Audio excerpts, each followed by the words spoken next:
are towns like this town of Oakdale all across America. Thousands of communities with decent, hard-working citizens, unconcerned and unworried. Although, unknown to them, disaster has struck. In Oakdale's evening paper today, there appears an article reporting several cases of syphilis among teenagers in the community. First knowledge many of the citizens will have of their city's plight. That newspaper will land on the doorstep of nearly every house in town, and people in all kinds of homes will read the article and assume it has no meaning for them. Remember the girl who lives here. Her name is Lynn Corwin. We will see her again as we attempt to understand and learn whatever is to be learned from this report on Oakdale. Remember these men, too, for they will play a vital role in Oakdale's struggle to free itself from this disease. Dr. Adam Jameson, private physician, and Dr. Ralph DeForest, head of the local health department. And finally, remember Edward Grover, who has a son named Hal, a son who also figures in this report. Did you see this VD story? I don't know what's gotten into Kyle Foster. He's run a fine family newspaper for years, and now, what's he want to print something like this for? About people like that? Besides, Kyle knows as well as I do that this VD thing is licked. Syphilis can be cured in no time, and yet he publishes this scare stuff like an incurable plague was on us, like every kid in town was involved. Well, my son isn't.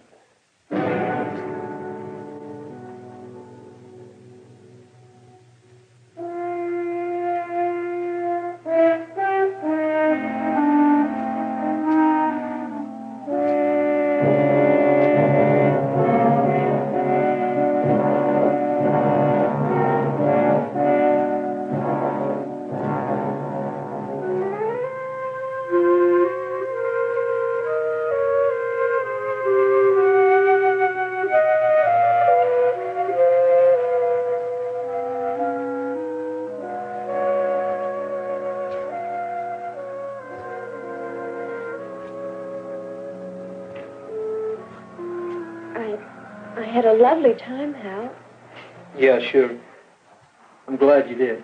You're all right. Well, look, it's late. Will I see you tomorrow? No, not tomorrow. Some of us fellows are going to the drag races over the weekend. But I'll call you sometime when I get back. Fine. I'll be waiting.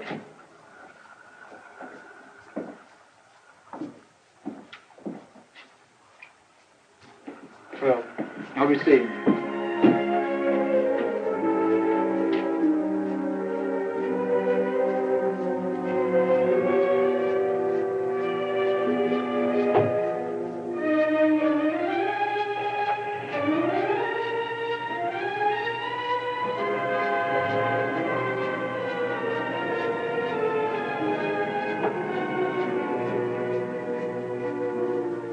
Nan? Yes, Mother. Oh, I guess I must have dozed off. I was just going to rest my eyes for a minute. What time is it? Oh, it's just a little after 11. You're home early. Everything go all right? Oh, perfect. I still can't believe it. Mom, he took me to the country club. Imagine me dancing at the country club with Hal Grover.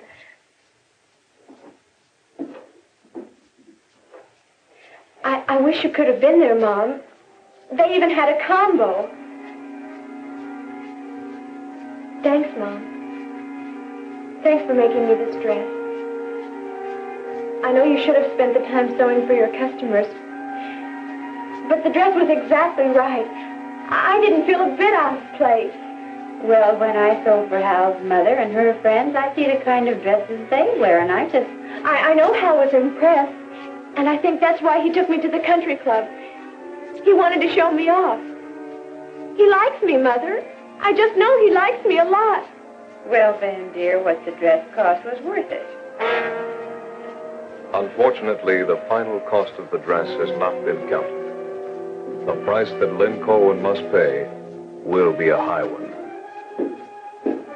Going up to bed now, dear? Don't tell about the dance so I can get ready to do it. The dress, like many other things in today's world, is part of an enormous subtle pressure which our times put upon young people. Evidence of the pressure is plentiful almost anywhere you go. Evidence of the worship of sex appeal, as if it were the final essence of personality.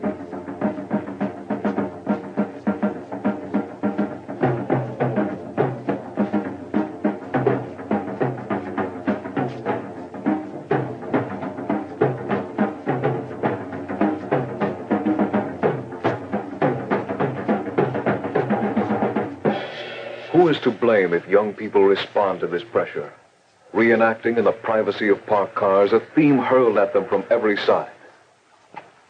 Who is to blame if they respond to what an anxiety-ridden world seems to be telling them? Dance, little children. Dance faster, little children. Don't be grim. There's a hand for every hand. The lyrics in the shadowy room may be suggestive, but at that, they suggest something more human than most of the headlines around the spinning globe. For every guy. Well, it's so thrilling when you're willing to go all the way to your man. It's all right on the moonlit night. Oh, baby, won't you take a chance, little children?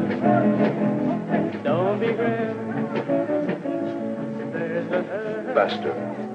Faster, faster, faster, race to live while you may.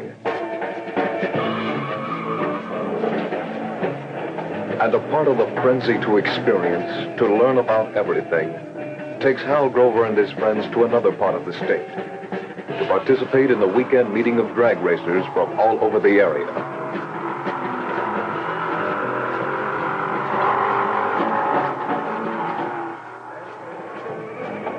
But drag racing is not the only amusement a city has to offer.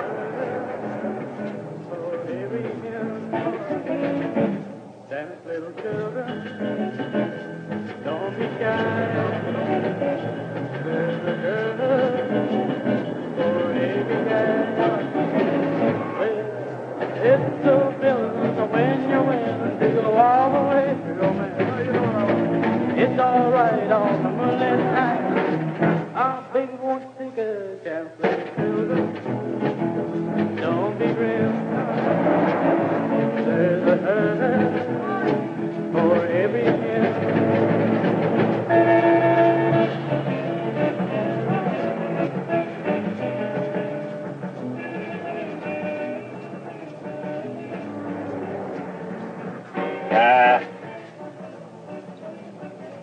How much longer are they going to be? I think Hal can find some other place besides our room. Man, I'm tired. I want to go to bed. Hal in his room. Oh, fine. Yeah. Hey, check that. Come on, give up. Still boy. never quits.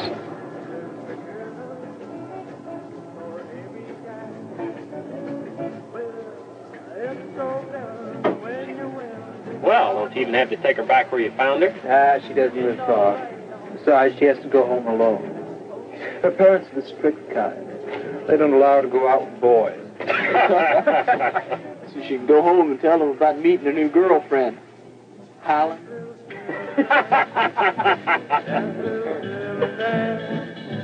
Dance, little children, dance. Dance, little children, dance. Dance, little children, dance. When I turned up the third case of primary syphilis in 10 days, I knew Oakdale was up against it. And I don't mind saying I was amazed. I've been out of medical school for 15 years and haven't seen a handful of cases. And now, 3 of them in 10 days. And I'm not the only doctor in town reporting cases. It looks like a real outbreak. Well, that's for sure. And from the reports you and the other doctors have sent us, one that's pretty well confined to kids from 12 to 19 years old. What's more, it's too big for a health department this size to handle on our own. That's one reason we've asked for assistance from the state health department. They're sending us John Kemp, who is especially trained for this work. Mrs. Elliott has been interviewing the patients you and the other doctors have sent us, but she can only do so much. A public health nurse has a lot of other duties. Hello. Well, hi, John. We were just talking about you. You know Mrs. Elliott. This is Dr. Jameson, president of the County Medical Society. Doctor, this is John Camp. He's field representative from the venereal disease program. Mr. Camp, we have a lot of work to do. Every doctor in Oakdale has a lot of work to do, including Dr. Sam Holdeen. Dr. Sam, to those patients who have known him for many years. Won't you step in, Lynn? Why, hello, Lynn. I'm glad to see you. Since we got you through the tonsillitis stage, I haven't had much chance to keep acquainted. Oh, I don't think I'm really sick now, Dr. Sam. But this stuff is a nuisance, and I'd just as soon be rid of it. All right, let's find out about this stuff. Well, it's a breaking out. I tried to hide it with makeup, but it's all over me. Mother thought it might be the 3-day measles, but I may have had them. Well, let me call the nurse and we'll check you over. Miss Day, would you come in, please? Thanks a lot, Edna. Well, Dr. Sam, what do you think it is? Could be a number of things. Maybe an allergy to some food. I'm writing you a prescription that may help.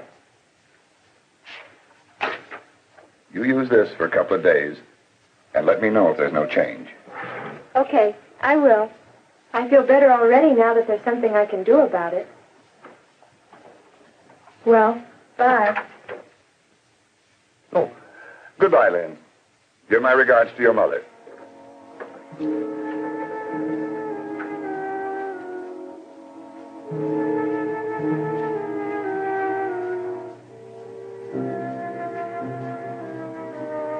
It could be an allergic reaction. That rash isn't entirely atypical. It looks like syphilis. Lynn Corwin? It couldn't be. Now, hold on, Sam. You're a doctor. You know VD doesn't play favorites. Just because you brought that girl into the world and have taken care of her all her life doesn't make her immune. Why didn't you take a blood test? Because it just couldn't be. As doctors are human, so there may be in their hearts the wish that some things just couldn't be. But as doctors are men of science, dedicated to the welfare of all their fellow beings, that wish must give way to a review of the facts. And the facts leave no room for wishful thinking. In the long years of his practice, Dr. Sam has too often seen the final tragedy of latent, untreated syphilis. He has seen those whose minds were destroyed, whose bodies were horribly crippled. And he has seen helpless babies, born of syphilitic mothers, the most tragic victims of all. What Dr. Sam knows only too well wipes out every trace of his momentary wish that such things couldn't be where Lynn Corwin is concerned. Especially with Lynn Corwin, one of his children. Such things must not be. Syphilis can be cured. And if, regrettably, Lynn has syphilis, she must be cured. Lynn, this is Dr. Sam.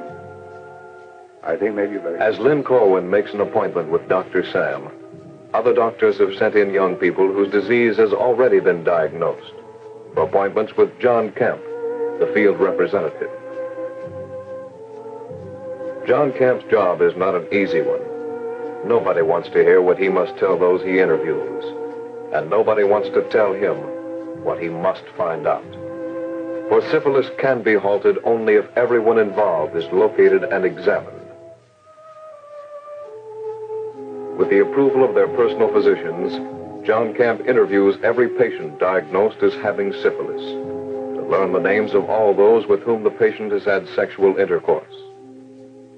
I appreciate your bringing your daughter down, Mr. Nedrick. The interview is confidential, though, so if you'll just take a seat in the hall. Yeah, I have a seat in the hall.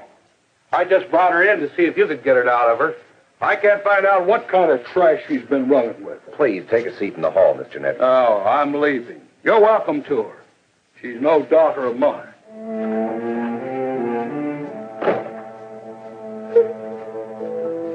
The parents of teenagers who have blundered blindly into infection are sometimes more blind than the children they condemn. John Camp is all too familiar with typical parental reactions. It's that sex education they get in the schools. If my boy hadn't known about such filthy things, he wouldn't have got curious. And he wouldn't be sick. I didn't want him to find out. Not me nor his daddy told him nothing. But some other busybodies did. Oh, I'm surprised, all right. But only that he had the guts to do it. He's the biggest penny waste I ever saw. But I sowed my wild oats when I was a boy, but, well, I didn't think that kid of mine had it in him. I'm not going to preach at him. It's the church's job to preach.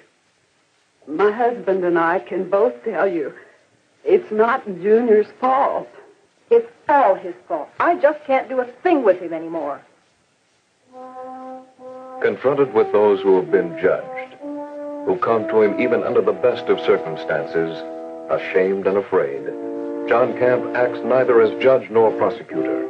He is an investigator dealing with the facts. No, you didn't get syphilis from the toilet seat, Bill. You got it from sexual intercourse with somebody who had it. Now, these are the people that we have to talk about, for their protection as well as for yours. Nobody wants to talk, but because John Camp sees beyond the patient to the welfare of the whole community, he must make these youngsters realize their responsibility. All right, Bill. Now, what about your very best girl? There isn't any. I haven't got a best girl. You wouldn't want to walk out of this room with somebody's life in your hands, would you, Bill? No, but she's all right. Bill, that's something a doctor has to decide. Now, her name is... Her name's Betty. Her name is Mary. His name is Jack. Her name is Susan. Roberta. Bob. Joanne. The names are many, and there is usually more than one. For the patient must tell the names of all sexual contacts within the infectious period, if the chain of infection is to be broken. What makes John Camp's job more difficult and increases the danger to the community is the fact that there is sometimes no name at all. All right, Tom. Who else? Nobody. Just them. Just them and some girl at the ballpark. I didn't even catch her name. Well, where does she live? Who knows? It was a night game. We never got out of the park. Well, tell me what she looked like. Anything you can remember about her. Oh, she was just a pickup. She may be the reason you're sitting where you are now. If she is, I wish I'd never laid eyes on her. She really gave me the come on. And her a foot taller than me. Oh, she had sort of light blonde hair. Starting with a known hangout, the ballpark. With only a vague description of a girl, the field representative tries to find one of the known contacts of an infected person. And here, as with all other cases in Oakdale, he is successful in locating a potential source of syphilis. The tall, aggressive blonde. Unfortunately for other communities, a number of contacts are named in surrounding towns. Locating a possibly infected boyfriend in Ashton may be simple. Since Ashton is across a state line, another state health department is alerted to find the boyfriend. Another field representative continues the search, perhaps finding that in our increasingly mobile society, the search has become more complicated.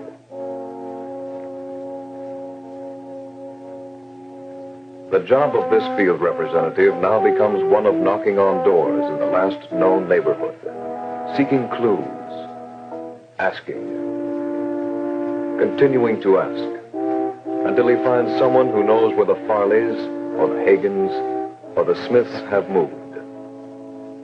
To California, to New Hampshire, to Mexico. The Oakdale outbreak has spread its tentacles nationwide, crossed an international boundary. It is not and has not been from the beginning Oakdale's problem alone. Syphilis is not only an individual problem, but a community problem as well, as Hal Grover's father is finding out. I always thought you were a good doctor. Now I'm going to find out if there's any legal action that I can take. It looks to me like you're violating medical ethics. What a doctor treats a patient for is nobody else's business. But you had to call in the whole health department, subjecting a boy to that kind of questioning. As those interviews are confidential, if you know what the boy was asked, it's because he told you. As for me, I was following good medical practice and obeying the law. BD has to be reported to the health department.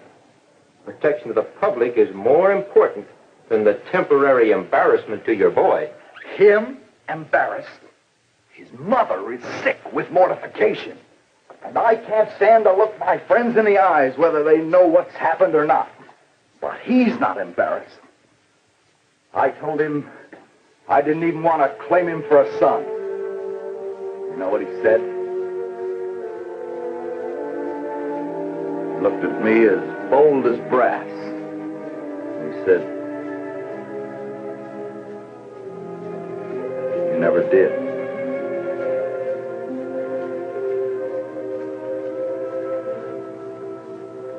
I bought that boy everything in the world he ever asked for.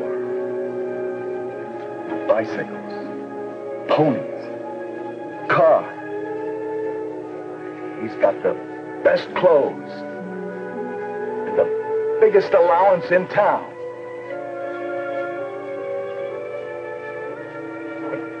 What more can he want? I don't know. Maybe he wants the thing he seems to have been looking for pretty desperately. Somebody who cares.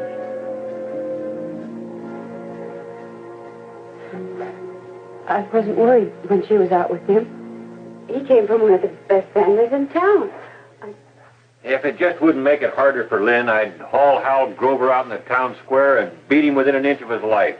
Oh, that might be the least of his troubles. I believe Lynn, and I think you do too, when she says he was the only one. It isn't all Hal's fault. I could have... Oh, I just stopped to think. But I wanted him to like me. Mom said she wasn't worried when I was out with him. But I was the one she couldn't trust. I was the one.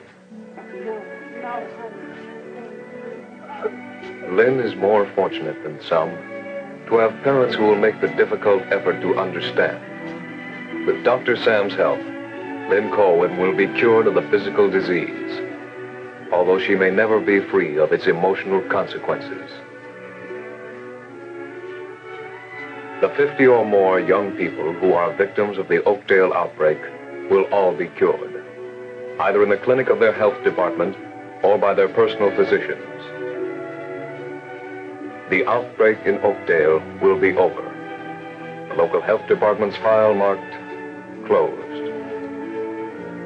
But somewhere, in a city where a drag race was held, is one who was forgotten, whose name, if it was ever known, was not reported. Is this your town?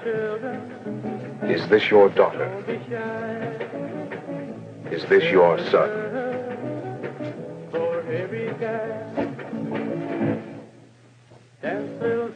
Dance on, little children. Dance, little children, dance. Dance, little children, dance. Dance, little children.